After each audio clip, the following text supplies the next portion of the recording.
Hello, I'm Callum Dilietto, and this is season 3 of the Flock Together podcast in partnership with Visit Norway. And we're here today at the Shangri-La at the Shard, London, and I'm joined by Janine. How are you? I'm good, thank you. I think first thing first, congratulations are in order because you've just recently taken on a very big job title as managing director. Thank you very much. Yes, I have. Very exciting times for me at Pure.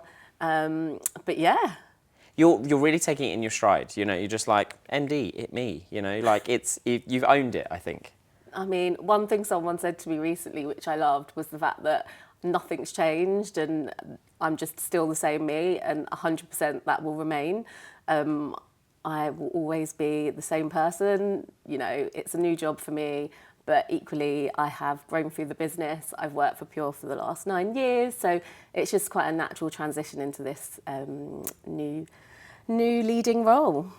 I think that's really important. Like, people talk about authentic leadership all the time, and I think, yeah, you shouldn't change who you are or how you act or anything like that. I think, yeah, it's lead from the front, but the fact that you've been there so long as well, you're part of the DNA. So, yeah, no, I love that for you. Yeah, 100%. I think authenticity is really key, and it sends a good message to your friends and people that you are leading, so team members, just to see that actually there is someone that they can connect with, that is like them, you know, just like you see a celebrity and you go, actually, they're just another human. Yeah. They have this amazing status, but actually they're just another person. So the first part of the podcast is remember. So cast your mind back to your first ever work trip. So it's funny that you say that, because most recently I was talking with some of my team because I was trying to explain to them about a sign, a Toblerone sign. One of my first ever days in my first ever events job was making Toblerone signs for an event that was in Paris. And I was laminating the signs and scoring them and like little tabletop signs. And I mean, this is obviously taking it quite far back. But it was in Paris. I was in my early 20s, and it was just really exciting for me because, wow, I had this opportunity to travel, and actually I was in a temp job in events as well. And I was going on my own, and I remember going home and telling like my family, and everyone thought, wow, that's so cool. And the reality was, it was at an airport hotel. And it was nothing special, probably a 4-star hotel. It was a basic conference, but you know, that gratitude of, oh my God, I'm getting to travel for work. This is super cool. I arrived in Gare du Nord. I got off. I was like, okay, I'm going to get some time. And I literally went to a little bistro there. I had a breakfast, got back on the train, took some pictures, and then I spent the rest of the time in this conference hotel near the airport, and I flew home.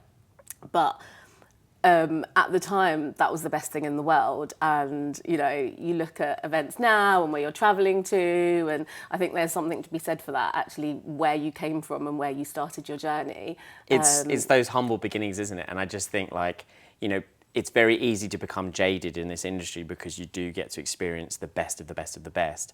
But remembering that point where you were like, oh my God, making Toblerone signs in Paris and taking a few pictures was like peak for me at that point in my life, which is lovely, you know. 100%. It's the pinnacle moment, and it's, I like to share these moments with my team as well, because, you know, I talk about the days of, like, back then I probably had a €25 per diem, and I probably spent about €10 on that breakfast, but it was still like, wow, someone else is paying for this meal, paying for me to be here. Actually, having travelled to Paris many times, now Gare du Nord is not Paris, and what I experienced or thought I had experienced of Paris in that one trip was so amazing for me at the time, but it was not even, you know, a scratch on the surface. Yeah. And what was your last work trip? So that was an incredible fam trip to Mauritius.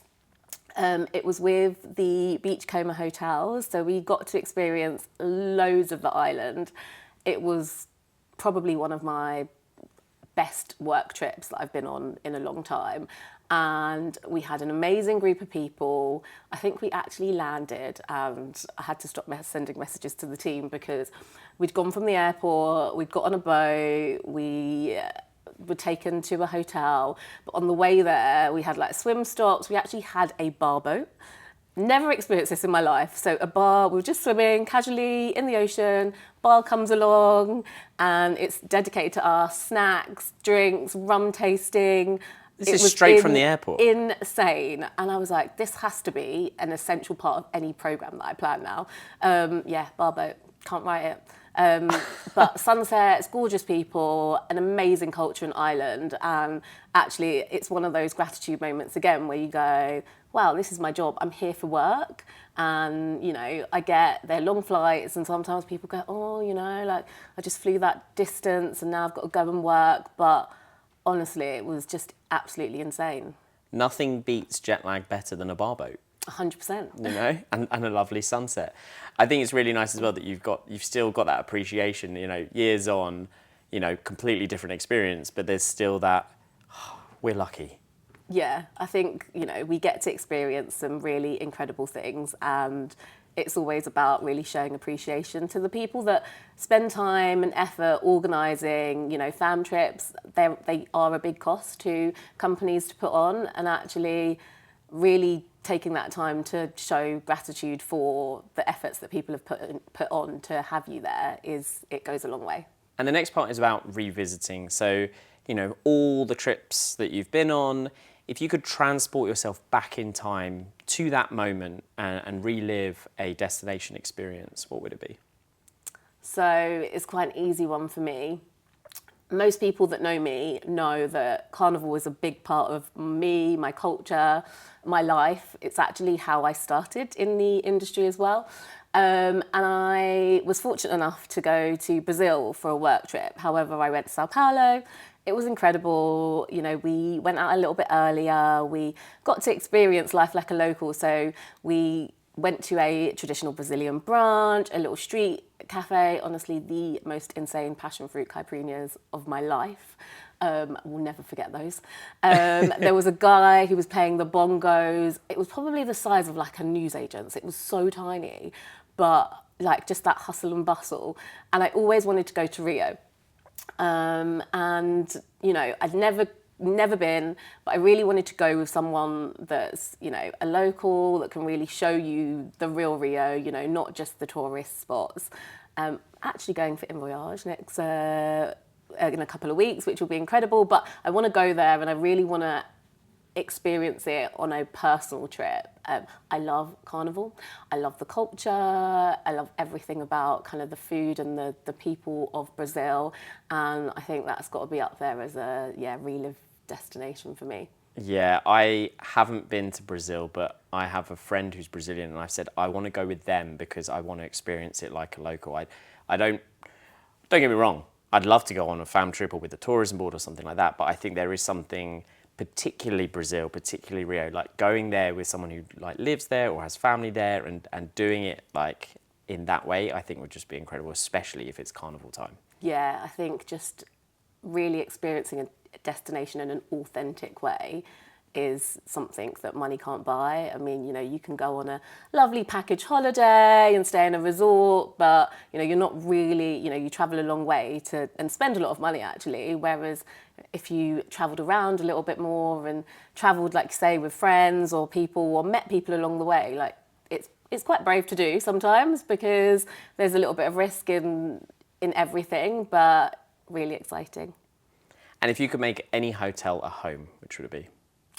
So I think I would say, and maybe it's because I was quite recently there, Paradis Beachcomber Hotel. So it's right on the Le Morne Peninsula, which is a gorgeous mountain that is breathtaking. There's incredible history about this mountain actually, that back in the days of slavery, some of the slaves escaped and climbed up the mountain. And when they had abolished slavery, they had come to notify them, and people, whether it was the officers had tried to climb up the mountain to inform them, and they thought that they were coming after them. So they all jumped off the mountain. So a really sad story that actually they'd survived slavery and it had been abolished, and then they had, ended up taking their own lives because they didn't want to be captured again. But I literally looked at that mountain and there was so much emotion every time I looked at it. And it's got an incredible beachfront. You kind of have that view everywhere you are. But it's a beautiful property. And Mauritius was just insane. Like sunsets, It's almost like a Greek tragedy. Like I feel like there's so many myths like that where, you know, you escape hardship and then when the right thing comes along, and then that's a really tragic tale. But I think the fact that there's so much emotional connection to a landmark like that, it can make it, you can feel it. It's almost tangible in that you could feel the history of something, and you know, whether it's good history or bad history, there's something a little bit more kind of, it touches your soul a little bit more, doesn't it? Like you connect with it and you can feel it. Yeah, absolutely. And I mean, they have the prime position where they are, and you get access to this gorgeous view and gorgeous sunsets, and you know, it's just so beautiful in so many ways.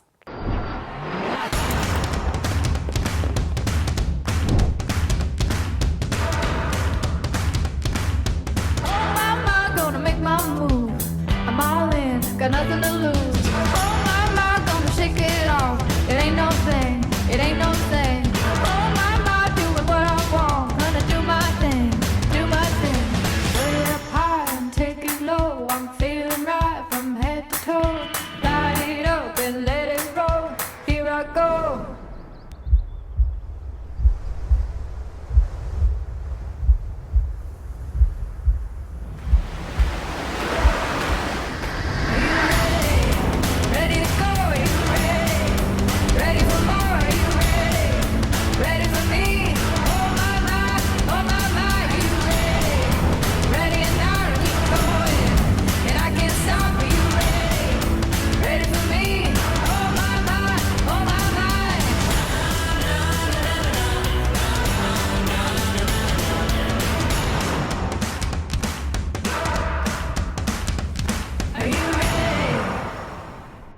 The next part is reimagine. So, you know, you've organised incentive trips for clients for years, but if you were to create an incentive program for yourself, where would you go? What would you do? And which celebrity would accompany you? Oh, it's a good one. Hard one, because there are so many places. But I think I would say Tanzania and Zanzibar. So Tanzania for me would be not about going and staying in a luxury lodge, or, you know, we experience the finer things with this job, which is, you know, a beauty. But actually having a really grounded experience, going to meet local tribes, living like they live, like really getting that authentic experience, understanding kind of their hardships, like finding gratitude in, again, I'll bring it back to gratitude, in actually how they live their life. I remember when I was younger and I went to Jamaica, where my parents are from, and I visited my grandparents' home, and there was no running hot water. And it's actually a funny story because I was just showering, and the pressure, because they were running the taps outside, the pressure in the house went. So literally mid-shower, all the water cut off as well. So in a cold shower, no water. And I remember I left Jamaica feeling like, wow, like I'm so grateful for running water, for air conditioning, for little things that you think are just a normal part of life. But actually that experience changed all of that for me. So I think going somewhere like Tanzania and really experiencing something life-changing and something that I just don't think I'd ever get to do, as well as getting to do all the game drives and seeing, I mean, I love nature, I love animals, so doing all of that as well. But I do love a beach, so I think I'd end up in Zanzibar, private island, you know, just like barbecues on a beach, just a real chill vibe, love a boat, so have to be a boat in there somewhere. And who would I do it with? I mean, I think There are so many inspirational people that I'd love to meet. One of them is Oprah. Her story is incredible. She's come from hardship, she's turned that around, and she's made such a name for herself. And I do love everything about her. Like, there's always these little quotes that she comes out with, or that she's met some incredible people as well. So just to hear her story of all the people that she's met and experiencing those, like, it could just be like 24 hours with her, and I feel like that will be life-changing. That's a really good person, because she's met so many people. You're picking one person that can actually tell you stories about everyone else. So that's really good. She'd be like, oh yeah, this one time when I was sat there and I was talking to this person. So like, she'd be so rich with stories, and at the same time, I think, you know, what a great experience that would be. You're just like there in Zanzibar on a private island, you and Oprah, and you just tell me again about how the Meghan and Harry interview went. You know, you could just pull out so much from her perspectives. I think that would be, yeah, super interesting. Yeah, I think she always has these aha moments as well, where she will throw it back to a casual conversation with like Maya Angelou. I mean, like greats that are no longer around as well. Like, wow, just wow. And finally, what would be your letter to the industry? So I've actually written a letter, and call me old school, but I've got it with me. And it's something that I'm really, really passionate about. So I have taken some time to kind of put that into my words. So I'm going to share it with you. No, I love this. I think this is what it's all about. You know, getting that quill from the Flock Together logo and actually writing a letter. So this is great. Okay, so diversity, equality, and inclusion is not a tick box. Each component is very different and holds immense value, yet somehow we've managed to bundle them into one acronym, one statement on a website, one page in a proposal. I understand that real impact can be made when we address all three, but by doing so in this way, we risk diluting the importance of an already small topic on most businesses' agendas. Representation matters, but what are we really doing about it? I'm not talking about a female Asian host to check as many representation boxes with one speaker. As storytellers, we have the ability to use our platform to create meaningful messaging and creative content that showcases underrepresented communities and truly resonates with diverse audiences. This is invaluable. Unconscious bias exists, but it's not enough to simply acknowledge its presence.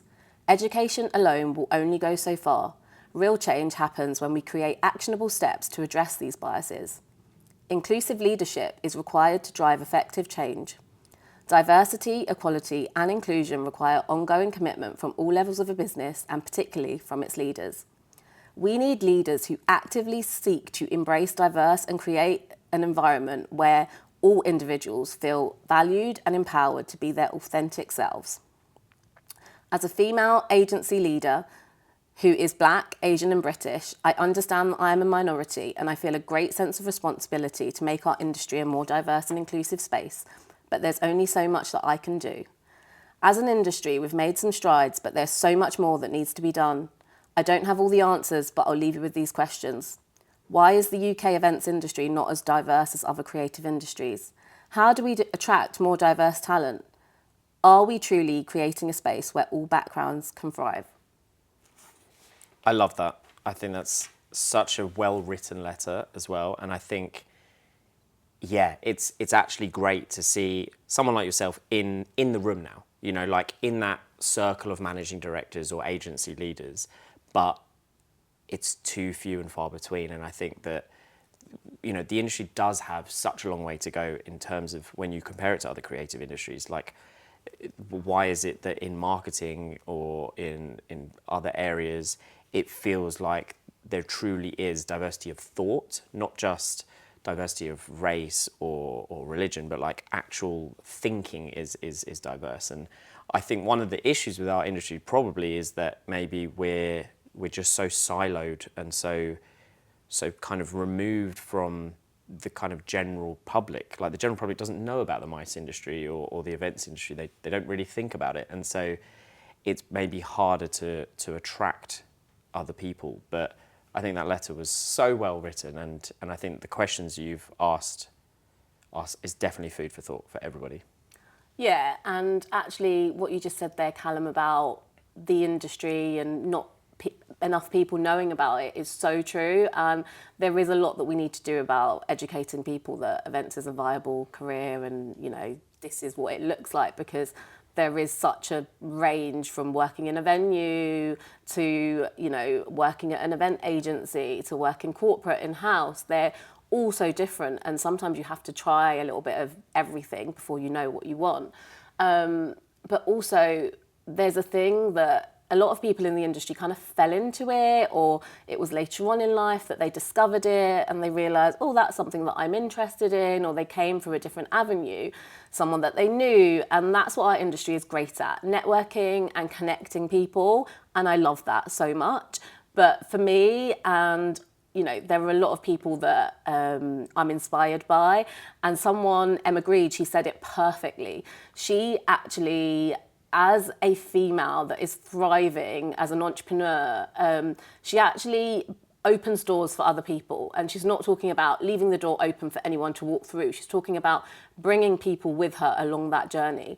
Now, how I started in the industry was exactly that way. My very first ops director, I was in a temp role. After that contract ended, she was like, I've got something for you. It's only 3 months, but come with me and I will find you something. I then kind of bounced around a couple of companies until she could offer me something. And I stayed with her for ages, and I stayed in contact with her. As a result, at Pure, when I was looking for someone, she actually said, I've got a great event coordinator. She was absolutely incredible. She's now thriving. So just that connecting people and bringing people along with you and wanting to see them succeed, there's a lot to say about that. And I love that about our industry, but I think we can all do a bit more of that. I really like that. I think that's such a good sentence to take away, is like, don't just open the door for people, take them through the door. I think that's exactly it. It's like sometimes the door is open, but people don't even know to walk through the door. They don't even know the door exists. So yeah, I think that's a really good kind of last thought. I like that. Yeah, I think seeing talent in people and actually sometimes empowering them to see their own greatness, because a lot of people, whether they have imposter syndrome, I mean, I meet some incredible people that I'm like, you are amazing. And they're like, oh my God, like, thank you so much. Like, no one's ever said that to me. I'm like, how has no one said you're this incredible? And they're like, oh no, like, I'm just me. I'm like, and that's perfect. Like, being just you is what you need sometimes. And seeing someone else's potential, like, they might not even realize it at the time, but actually they could be the next managing director of a business, and they're like, well, no, like, and I'm like, I'm not talking about next week. Like, don't get me wrong, it takes hard work, graft, it takes commitment to wanting to do it, but open the door, help them, give them that platform, and empower other people. I think there's a lot to be said about doing that. So the final part is just a quick fire round of questions. It's just A or B answers. Okay. Packing, last minute or week before? Last minute. Good. I feel like event planners are very organised, but... Yeah, I'm going to keep it real. I hate packing. Absolutely hate it. I mean, it does mean that I pack my whole world because I just need options. But yeah, 100%. Just throw everything into a bag. Carry on or check in? Check in. I need space. Probably if I could carry on and check in. Well, because you're doing last minute and you're throwing everything in, you need a bigger bag. Yeah. That makes sense. Airport lounge or shopping? Ooh, a bit of both. Champagne and shopping. God. Aisle or window? Window, right side. The team know I like to sleep. Yeah. City or nature? Ooh, nature. Yeah. Bit of grounding, bit of, at one with nature. Love that. Lay in or early start? Oh, I'm not an early riser at all. 100% lay in. You're like, leave me to sleep. The team know I'm the person, so we have flexi hours. I come in later, I leave later. I just don't talk to me before like 8 o'clock. I'm exactly the same person. I know there's like there's meant to be, oh, are you a bear or a wolf or a lion or whatever your sleeping habits are, I don't know. But whatever I am is last up, but then I'll be very productive once I've had some good sleep. Poolside or seaside? Seaside, I love a beach. In Zanzibar, Planned or spontaneous? Oh God, That question stresses me out. I think, can I have a bit of both? I would love to say spontaneous. I think it would have to be planned. Yeah. I think planned with some spontaneous elements. A little bit of serendipity in there on Yeah. top. Breakfast, hot or cold? Hot, yeah. Need And some warm start. And finally, hotel, room service or restaurant? Restaurant, yeah. I don't like to be in my room. Like, I mean, I love a hotel breakfast wherever I am, but yeah. Nice to be amongst the people and yeah. Socialise now and again. Well, thank you so much. And again, congratulations on taking that role. And yeah, I loved your letter as well. So no, thank you so much for being part of the Flock community and taking time to be on the podcast. Thank you. Thank you for having me. I'm glad I could be here.